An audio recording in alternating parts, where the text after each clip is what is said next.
Hi, I'm Eric Siegel with ericstrains.com. Today I'm going to share with you a quick fix for a little problem that comes up from time to time with my O-scale engines. Now, it could happen to either steam or diesel, but it usually happens to diesel engines.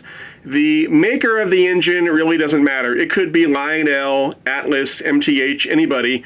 But today it's happening to an MTH engine. So right here I've got a Norfolk Southern SD7D from MTH. It's a PS2 engine, so I've had it for quite a while. It's a great engine. I took it out today to give it some run time and to shoot some video with it, and I noticed a problem. So I'm going to go ahead and start this thing up, and hopefully you'll be able to hear the problem through the video.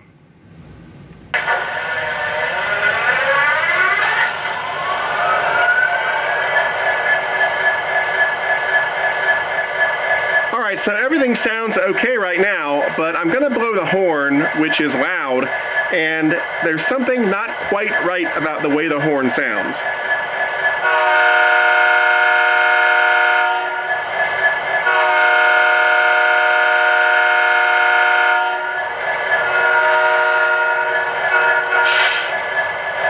Now, I don't know if you could tell through the video, but when I blow the horn, there's kind of this vibrating sort of noise, like a razzing noise that's coming from the speaker, and I know what's causing it because I've seen this before.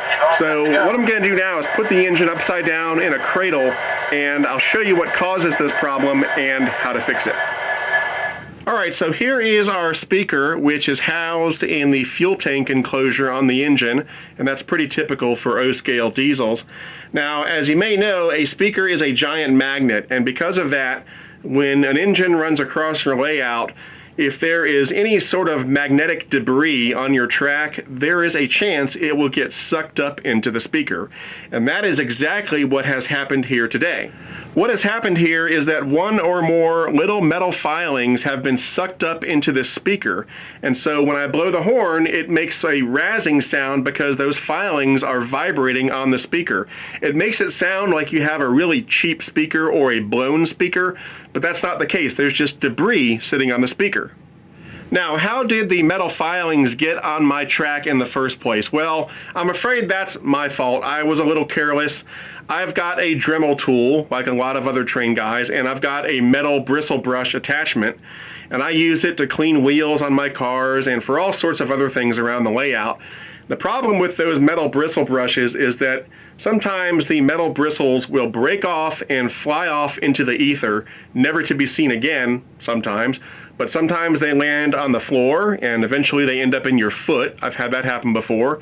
And sometimes they land on the track, and then when an engine comes by, they get sucked up into the speaker, and that's what's happened here.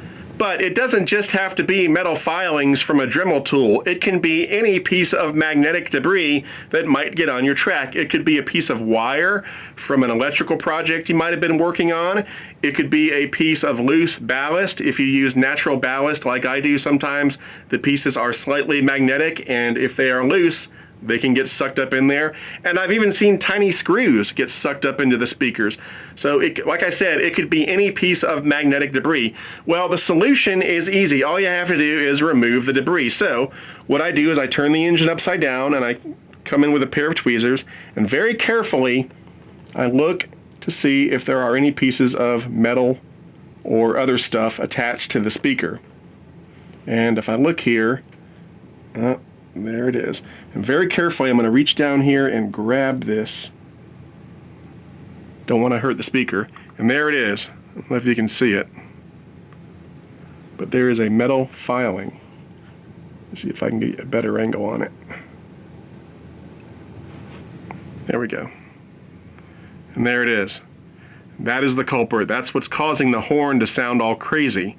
So what I'll do is look around and see if I see any other pieces of debris, and it looks pretty good. So we should be in good shape. So what we'll do is put this engine back on the track and blow the horn, and it should sound much better now.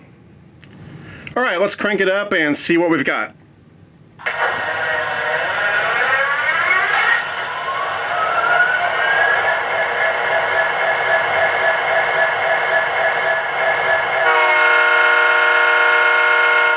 That sounds way better. video, but before, when I would blow the horn, there was this vibrating sound like a cheap speaker. It sounded like there was something loose. Now it sounds full and complete, and there's no gosh darn vibrating noise. It sounds great.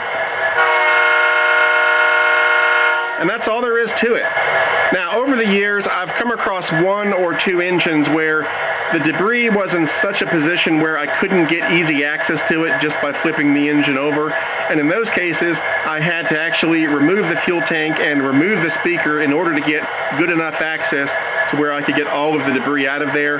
But 99% of the time, all you have to do is flip the engine over and grab a pair of tweezers and get the debris out of there. The last thing I want to talk about before we wrap things up is prevention. How do you prevent something like this from happening on your layout?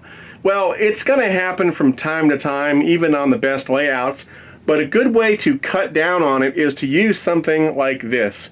This is a magnetic stick that I picked up from Home Depot a few years back. It wasn't very expensive, and it's got a big magnet on the end, and all you do is sweep that magnet and it will pick up all sorts of stuff. So you sweep it over your track and it'll pick up metal filings or screws or anything else.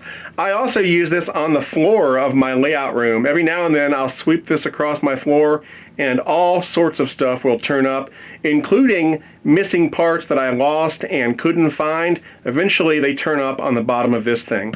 So as a demonstration, I've put a couple screws between the tracks here, and I'm just going to sweep this over the track, and you hear that click, and there they are on the bottom of the magnet. And that's all there is to it. Anyway, that's it for now. I hope you enjoyed this. I'm Eric Siegel, and I'll see you next time.